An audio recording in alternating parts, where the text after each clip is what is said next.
Hello everyone, welcome back to the channel for a closer look at Queen's studio albums. My name is Adam, and in today's episode we're going to be taking a look at Queen's fifth studio album, A Day at the Races, which is a follow-up album to their highly successful Night at the Opera. And we're going to be comparing this album across all the formats of vinyl record, compact disc, cassette tape, and a high definition SACD. As well as that, this album's quite special. It celebrates in 2026 next year its 50th anniversary. It was released December 1976, and so to help commemorate this anniversary, I thought I'd go out and source as many versions of this album as I could find. Now, as with all Queen albums, it's been remastered many times over the years, and I've pretty much got all of them except for two. The ones I don't have, the Mobile Fidelity Sound Lab released a version in 1996. I have heard it, but I don't own the actual physical disc. To be honest, it's no better than any of the other remasters, so no loss there. The other one was included in the Complete Works vinyl set. Limited edition, came out in 1985. Peter Vince and Peter Mew did the remastering on A Day at the Races for that set. I've never heard that vinyl. I don't have it. I will get it one day, but until then, I've got every other version. So, what have we got? Well, like I said, 1976, the album was released. I have the original EMI pressing from 1976. I've actually got two copies here, and I'll explain why later. But that's going to be representing the vinyl record version. Then in 1986, well, 1985, it came out on the Complete Works. Don't have that. 1986, Kevin Metcalf at Townhouse Studios remastered, or mastered, I guess would be the case, the album for its first compact disc release, which I have the 1986 CD. I'm not going to be using this one to sort of, you know, against the CD. This isn't going to represent the CD, but I have listened to it. Very interesting. Then in 1991, Kevin Metcalf again at a different studio for Hollywood Records for a North American release, remastered for the very first time now, the album on a CD release, and I have the Hollywood Records remaster here. It does contain two extra remix tracks, Somebody to Love and Tie Your Mother Down. They're not actually that bad, you know, they're just made to sound like they're live, that's all. So I have listened to that. I'm not including those remixes though in what we talk about here. Then Kevin Metcalf again, this time for a UK release at Abbey Road Studios, remastered the album for the Digital Master Series, and it's this version on the cassette tape we'll be using for representing the cassette tape. Very interesting listen, but just to be a completist, I have also got the CD version of A Day at the Races that Kevin Metcalf remastered, just to compare it against the tape to see what the differences of what you would think are the same master, but they're actually not. And I'll get into that in a minute. Then in 1998, Peter Mew, again at Abbey Road, remastered A Day at the Races for a North American Crown Jewels box set release. It was also released in Japan on a CD, kind of a mini album release. And in 2001, he went back to the original digital files, because when Peter Mew did it at Abbey Road in 1998, it was in 24-bit for the first time. And so he went back to those digital 24-bit files, remastered it again, you know, in 2001 for a mini album vinyl release in Japan only. That's what is representing for the CD version. It was also reissued in 2004. Then the next remaster was Bob Ludwig.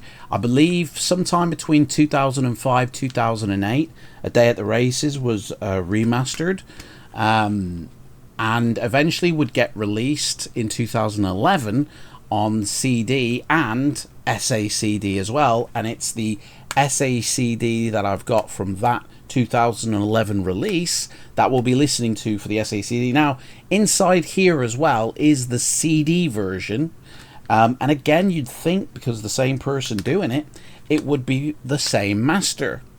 You would think. Now, there have been other releases of this. There was a CD book, I think it was 2010, that used the Kevin Metcalf Digital Master Series version. And there was also, I think that was released in Portugal and Spain. Then there was an Italian album collection that used the Bob Ludwig version.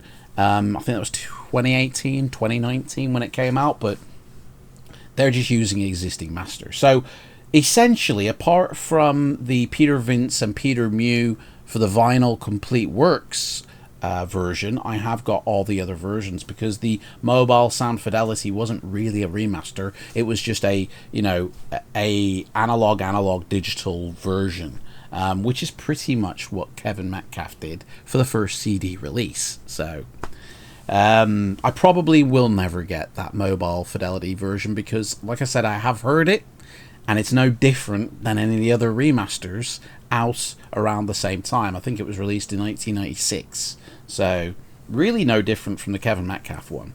So not worth the money because they are expensive. Now, before we go and talk about the albums, let's talk about the sessions first, because I think it's really interesting to understand the sessions. We'll understand the album itself, because it is a really special album, in my opinion. It is the single Queen album that has the highest fidelity sound captured by the group. They produced it themselves. Roy Thomas Baker was not involved. Mike Stone was the engineer at the mixing desk. So this was a Queen and Mike Stone sort of production, as it were, by themselves. And it's their best sounding album out of their 15 studio albums, in my opinion. But the recording sessions took place between July 1976 and November 1976 for the December vinyl release in the USA and the UK. They had just come back in the summer off a North American tour and were planning to do a UK tour, which fell through, so they decided to get into the studio and start sessions for A Day at the Races. Now, all of the songs on this album were written during the same time as A Night at the Opera. In fact, if you look at the track listing for every song on A Day at the Races, it has a mirror image song on A Night at the Opera. It's really weird. So, Night at the Opera starts off with Death on Two Legs. A Day at the Races starts off with Tie Your Mother Down. Two songs that are very heavy on guitar and very vicious in their vocal delivery. You Take My Breath Away on this album is basically Love of My Life on A Night at the Opera. Bohemian Rhapsody on A Night at the Opera is basically like Somebody to Love using gospel instead of opera in the midsection. Tio Torate, which ends the album on this one, has God Save the Queen, obviously the UK national anthem, but Tio Torate is a Japanese tribute song Brian May wrote for Japan. Basically, it's like an extended God Save the Queen, effectively. And as well as White Man on this album, you've got Sweet Lady, very similar sounding songs with the guitars.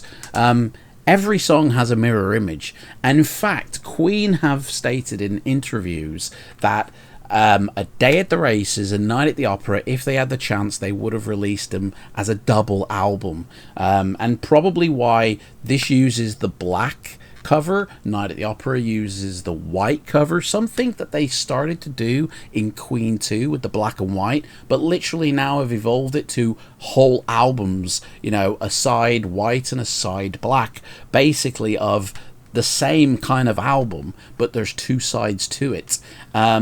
In fact, I really see A Day at the Races as the ending of a trilogy that started with Sheer Heart Attack. Their very first album that was kind of raised the fidelity for Queen. It was the first time they were on a 24-track, mixing desk, and had a lot more tracks in there, you know, production, and then with A Night at the Opera, you know, extended that production into what became that album, and with this album again extended the production to the pinnacle of what they could achieve in the studio.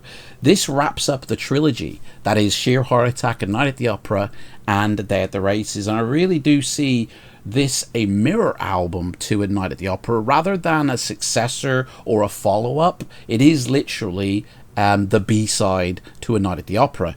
And to be honest, I actually find with A Day at the Races, the twin album of this is The Works, which is the very next album we'll be looking at closer in depth in the next video. That was the very first digital album that they recorded, and I think the production on that very much mirrors this, but never actually came close, I guess, to what kind of production was laid down on this. Every song, every instrument is consistently recorded in the highest fidelity. You know, everything's clear. There's a good amount of bass, and yeah, this is their best sounding album. Now, like I said, sessions started in July. They only recorded like 2 or 3 songs during the first initial sessions. Then they went out on a mini UK tour for Edinburgh, Cardiff, ending in that free Hyde Park concert where they actually played 2 or 3 of the songs from the album before they even recorded them. And so people got a sneak peek for the first time of things like You Take My Breath Away, or I think White Man also was played during that concert. And then finally in October and November they went back into the studio, finished the album, ready for its vinyl release. So that's basically the sessions. Let's have a look now. With the vinyl version I have a disclaimer, okay? I've actually got 2 copies inside of this, and what happened to my vinyl unveiled something really that I did not know about vinyls that I learned for the first time many years ago. So the vinyl is a gatefold, so that's the inner artwork of the vinyl. Really nice. Lyrics are printed, a shot of the band, obviously using the same crest from A Night at the Opera, but kind of in a reverted color scheme, and I'm still playing off the Marx Brothers films. That's the back of the vinyl, and if we pull out the midsection, I don't actually have, I think, the bit that goes, you know, that the vinyl would sit in. For some reason, I don't have it. Maybe there wasn't one in here, I don't know. But anyway, like I said, I've got 2 copies of the vinyl. This was my... this was my original vinyl that I had. No, sorry. This was my original vinyl that I had. And it developed a scratch on the A side. At the end of Tie Mother Down and You Take My Breath Away, massive scratch, ruined the album playback effectively. So I was like, gotta buy a new one. And in fact, you know, the cover artwork that I had was in worse condition anyway, so I was kind of glad to have bought a new one. So that was my original one I had. It's an EMI pressing. It says YAX 5243. So that's the original pressing from 1976. Put that over there. Then when the new one arrived, again, EMI pressing, exact same YAX, you know, on it. But hey, hello, this one's a little bit thicker than that one. Like, huh? And when I listened to it, the sound quality was a little bit better, to be honest. But unfortunately, had a scratch on it when I got it. So on the B side, there was a scratch through Somebody to Love. So I'm like, I don't want to buy a third album here. So I'll just, for my original one, I'll listen to the B side on that one. And for the new one, I'll listen to the A side. And so combined the two for the Ultimate album. Now, the fact that one is thicker than the other kind of got me going, you know, why is it thicker? And that's, I guess, the way vinyls are cut. They're not all cut exactly the same. It does depend on the like, they're created in batches, and so if you've got an early batch, you know, probably going to be slightly thicker than a later batch, which might be slightly thinner, where the lacquer's worn down, the stamper's worn down. To be honest, the sound quality between these two is different. You know, my original one that is thinner is 10 decibels below reference, which is probably down to the fact that I'm not using an equalizer. I'm listening to it flat, so that's probably why it is 10 decibels down. But the new one that arrived was only 7 decibels under, and I'm like, this one's slightly louder, you know, and thicker, more like weighty vinyl. Exact same pressing marks, stamping marks, whatever you want to say, like it came from the same factory, but they are slightly different. And like I said, every vinyl, I think, is just not created like a CD is, where it's stamped one for one. There are slight, minute differences that could, you know, fall out onto the record. Now, the vinyl version, even though I had one that was -7, one that was -10, I did concur this by playing other tracks on their respective other side, and they were exactly the same under reference than the, you know, the first side I listened to was. So it wasn't just the side of the album. The A and B side on the vinyl is consistently the same volume on both sides. It doesn't go up and down, you know, and one song's been, you know, mastered a little bit better than another, one's louder, one's quieter. It's the same consistent volume on side A and side B, and between the two, between all the songs, the same fidelity is there. Obviously, the album starts off with Tie Your Mother Down, which doesn't actually start out as loud as it will get. Starts off, you know, with Brian's crescendo intro, and then it tears into some guitars, and then Roger joins with his drums. Everything is clean. Like, you hear with great clarity every drum beat, cymbal clash. You hear everything that, you know, Brian's doing. There's a solo guitar, and then there's backing guitars, and there's great separation between them. It really is nice. Freddie's vocal comes out quite, you know, sort of strong, and is very clear. And you hear the bass from John Deacon, like, you hear everything, you know. But the song isn't as loud as it could be, I felt like the song could be louder, probably again because I'm playing it flat. But then You Take My Breath Away goes very, you know, even though it's a quieter song, very soft, the piano, Freddie's vocals are very clear, you know, very weighty as well.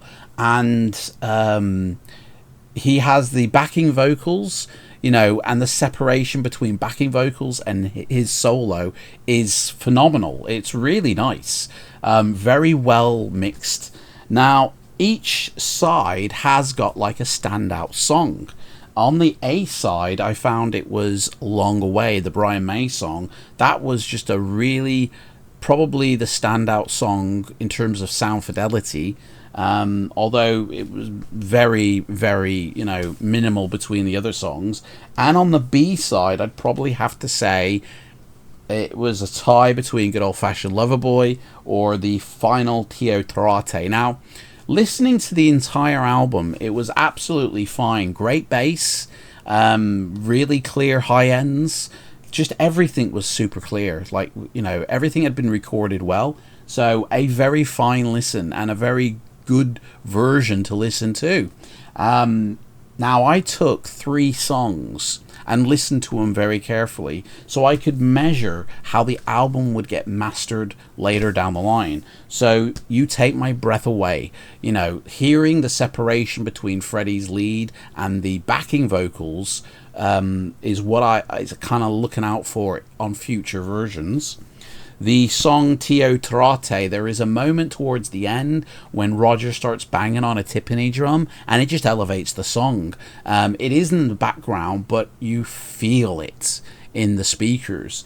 And in the song Drowse as well, he is banging a timpani drum all the way through, in very subtly, but it is there, and it's driving that heartbeat throughout the entire song, creating this beautiful atmosphere around everything else that's happening. So those 3 songs I paid particular attention to and used them to measure how well the album would be mastered moving forward, because in all honesty, this is a great sounding album. How could anyone improve on it? So that is that, the vinyl, a great way to listen to it. Next up, we have on the CD, the original CD from 1986. This was done by Kevin Metcalf, Townhouse Studios, basically replicating the vinyl on terms of the inner artwork, except I didn't have that picture in my vinyls for some reason. Maybe it's not included, I don't know. Please put me wrong in the comments. You get the full album lyrics in the same font as the vinyl. You get that picture that is in the gatefold, the rest of the lyrics, and then of course the CD, you know, AAD, DDD, AAA, like all that nonsense. And that's basically it. This was made in the UK, this version. And I gotta say, in terms of reference, when listening to this album, the original CD was perfect for an analog reference. I did not have to turn it up or down to adjust for the mastering. This is a really nice listen to. It's effectively the vinyl on a CD. Everything is clear. There's no analog noise in the way, effectively. It sounds great. The differences on those 3 songs, like I heard Roger's timpani drum in Drowse a little bit better than I did on the vinyl.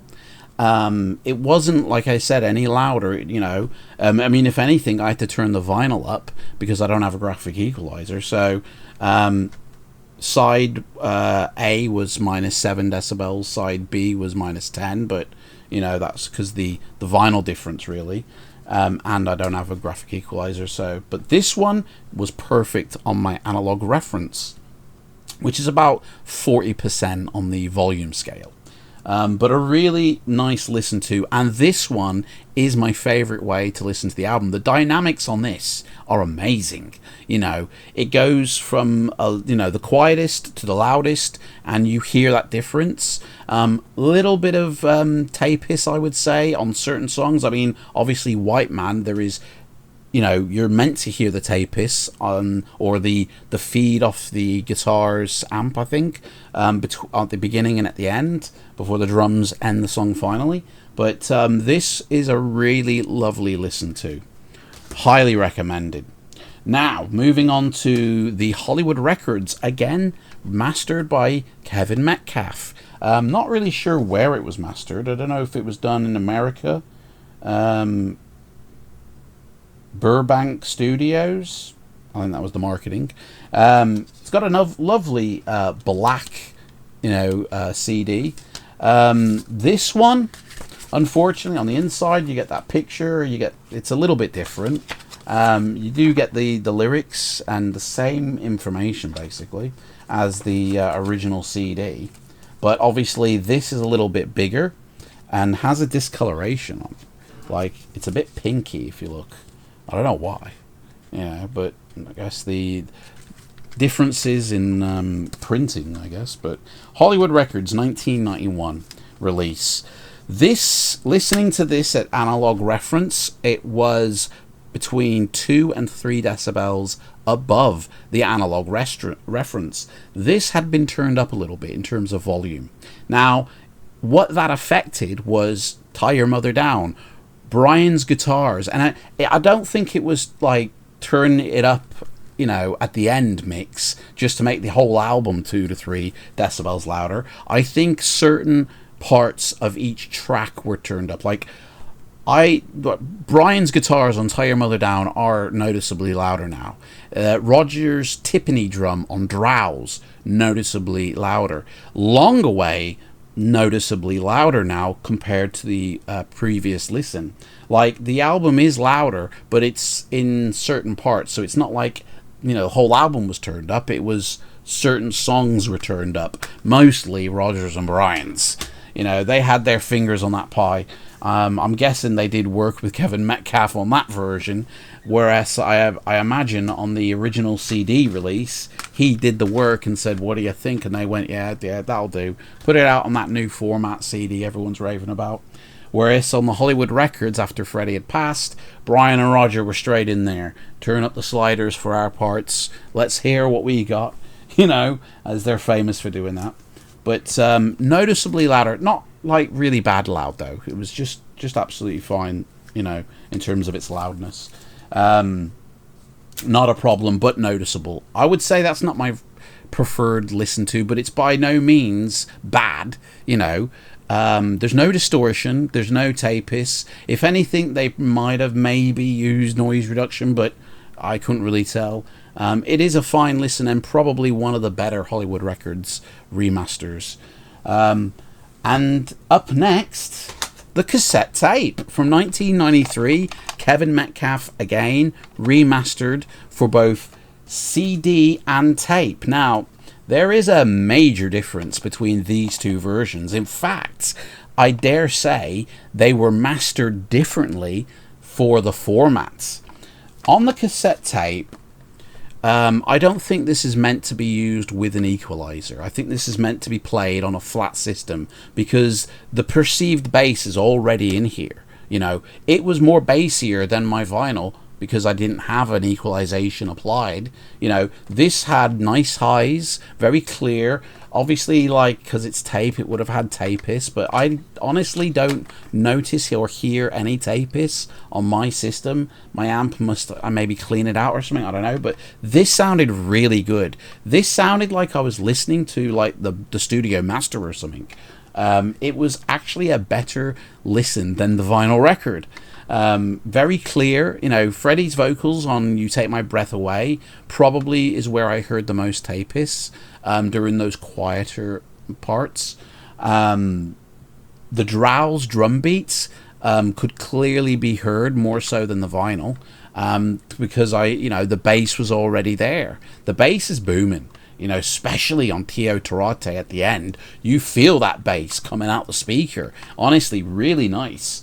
Probably I would listen to this version again because it is a really nice listen. Really surprising how the bass was better on the tape than the vinyl, but obviously this I think is meant to be played flat. The vinyl isn't, so that's probably where, you know, once I get my EQ set up, you know, and adjust it, I'm sure the vinyl will be just like what I heard on this tape.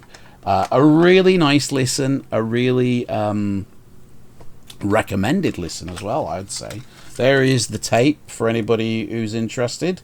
And unfortunately, the track, the little inlay you get, is a little bit lacking to what the CD was. You only get a list of what titles are available in the Digital Master Series. That is it. No lyrics to sing along with, but literally a very nice listen through. But the CD version of the exact same album version from Kevin Metcalf has a difference. This one, I could hear noise reduction being applied because the feedback or the noise at the end and beginning of White Man was less.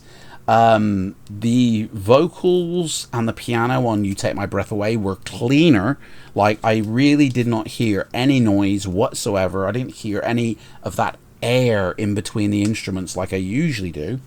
This had a little bit of a cleanup applied to it and did really affect all the kind of inner dynamics of every track. The Drows lost that beautiful air that was once there. The beating drum on Drows could be more so heard now, even more than the tape or the CD versions before it.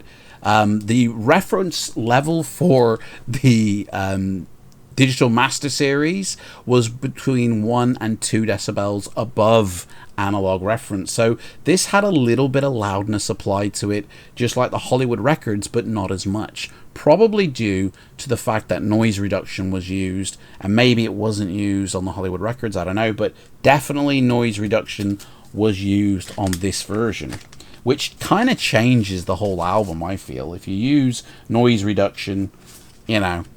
The artwork for the CD version, though, you do get exactly what you got with the original CD release. Same font on the lyrics. You get the lyrics, same picture, positioned at the same place. The only difference between the original CD release and this inlay is that you have this at the end instead of the CD information. But other than that, exactly the same. I would say this, if you've got this, it's a very nice listen. Like, you're not going to hate it. It is a really nice. At the end of the day, because the album was produced as highly as it was, I don't think much could be done to make it better, you know, or hear it more clearly, because it was already very clear in the first instance. You can only, I guess, brighten or add some more bass or something, or clean up the tapes hiss, you know, who knows. But this is a really nice listen to. If I had to choose which one to listen to, I'd choose the tape. This one was a much more enjoyable listen to.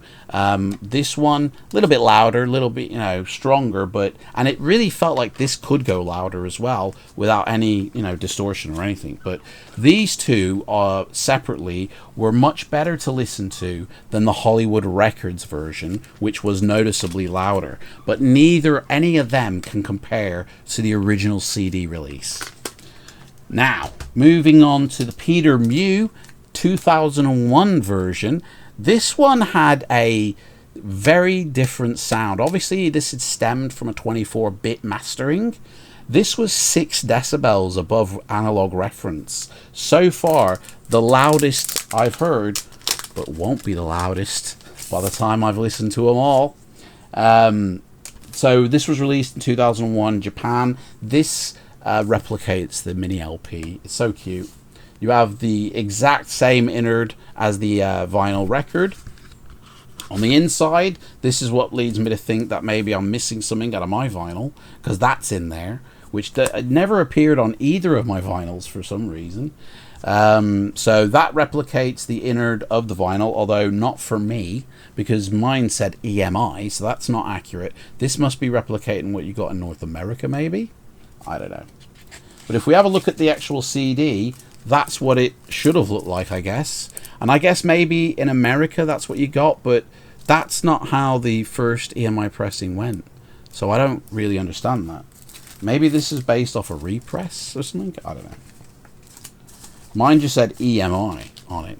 Maybe I've got a repress and mine's not the original, but from what I saw on my research, that is the original EMI 1976 pressing, so I don't know. Obviously, you got your Japanese information in there as well. And then the back replicates the back of the vinyl. The sound on this is a lot more weighty in the bass department than any other release I've heard. Roger's Tiffany drum on Drowse is way wow. You hear it, when on the vinyl it was subtle. The ending of Tio Torate, honestly, you feel like your house is going to take off because of how much boom there is in that last bit of the song when all the audience starts singing along, or rather when the choral of the 3 singers starts kicking in. Like, this has weight to it. This has the most bass out of all the versions I've listened to so far. The piano on You Take My Breath Away is very much heavier now, like in terms of its boom, like it's not light and bright, it's strong and heavy.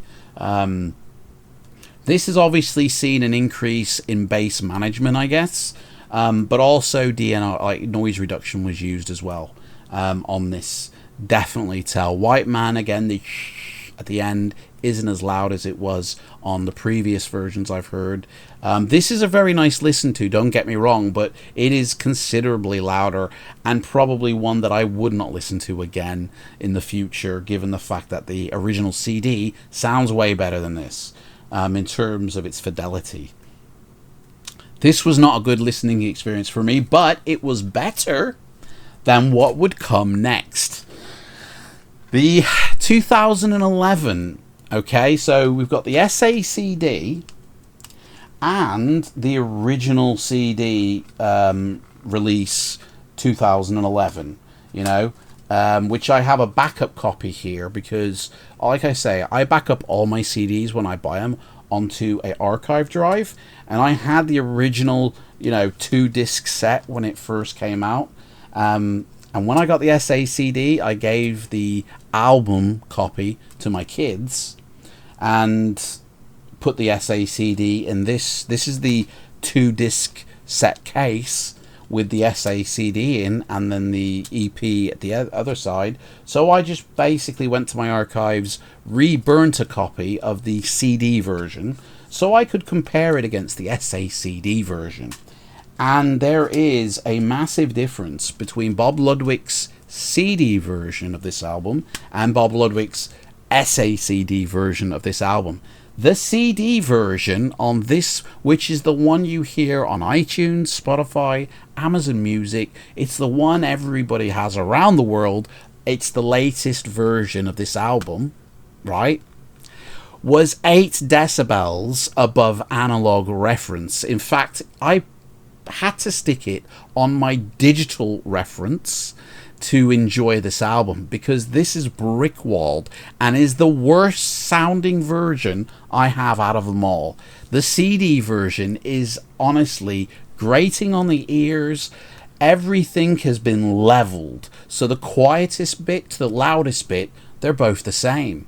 The air on the end and beginning of White Man sounds like you're got your ear pressed up against a speaker, and yet honestly, the CD is the worst way to listen to this album. I do not recommend the CD version, the 2011 Island Records, you know, do not recommend it. The SACD version sounded completely different. The bass felt like it had been removed for some reason between all the songs that had bass on this version, you know, and a lot stronger bass. It felt like it had been removed from here, except for Tio Torate. When Roger kicks in his timpani drums towards the end, you go, whoa, there's the bass I've been missing. Now, again, you're meant to listen to this flat with no equalization. Same, I think, as the CD. But this one, honestly, feels very thin when compared to the 2001 Peter Mewmaster until the Tio Torate. That's when you hear the bass and you go, where was that bass through all the other songs, you know? Like, Tie Your Mother Down doesn't come in boom as much as you'd think it would. Now, at the end of the day, SACD has a 1-to-1 reproduction of what is on those master tapes and the way Bob Ludwig remixes it or masters it, you know? This should be exactly what is quality-wise on the tapes, but I gotta say, it's lacking. Like, the clarity is there, the high end, the cymbal clashes, they're all there, no distortion. The separation between front vocal and background vocals, oh my gosh, you really hear with great clarity those background vocals. If you want to admire the choral vocalization of the multi-tracking that he did, you know, get this, because you can appreciate every nuance of those background vocals and the difference in that song. Honestly, this is a really nice, you know, listen to if you're coming at it from just a choir point of view. The guitar work as well, I mean, Tie Your Mother Down, the solo guitar has been ramped up compared to the vinyl. All of Brian's guitars, Long Away is so loud, it's like unbearable to listen to almost. Even on the SACD, you know, it's like Brian has had, I feel, input on the final mix of this. But I gotta say, it's way better than listening to the CD version of the same master. You know, the SACD blows that CD out of the water. There is a massive difference, not only in the fidelity and clarity of what you hear, you know, those minute details, but the volume level as well. You know, yes, this is louder, and I stuck it on a digital reference, which is about 30 on my volume, dial. It was more bearable to listen to. But obviously, SACD does, convert to analog like a CD on playback. So, but the fact that this, I think as well, kind of was brick walled, 8 decibels, just kind of goes to show, like, oh shit, no, I've been reading it wrong. The CD was 8 decibels out. The SACD was perfect digital reference. It was out of the analog reference, but by about 5 to 6 decibels. But if I put it on the digital reference, it's perfect. So, sorry. This has been made, everything I said is still valid, but this has been made for a digital presentation playback, no equalization, put your headphones on and enjoy the album. You're meant to listen to this at low volume, not loud volume. It's been mastered very hot, but not as hot as the CD. 8 decibels too hot, I guess I need to stick the CD on a digital reference as well. At the end of the day, Bob Ludwig's, they're for a modern audience, where you've got headphones on with outside interference, then you'll hear it as it should be, but by no way should you be listening to it through speakers, because you got to turn it right down, You might think you hear clarity and everything, and I hear everything on that, and you do, but it's not what the original intent was on the original vinyl release, which is what all 4 band members wanted, and Mike Stone, when they released it on vinyl. This is the way to listen to the album, on vinyl, not the 2015 vinyl remasters, the original vinyl. This stands up still as a great sounding album. And I can't wait to run my equalizer through and properly adjust it and hear it at analog reference perfectly. I'll be doing that for the album reviews when I get to them.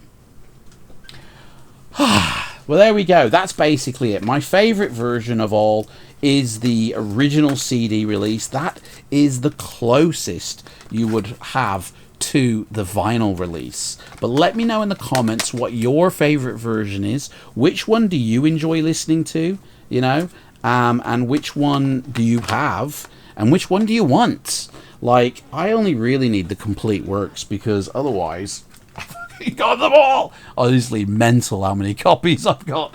But let me know in the comments below what's your thoughts, and I shall see you next time when we get to go through the works. Take care, everyone. Thanks for watching, and I'll see you later.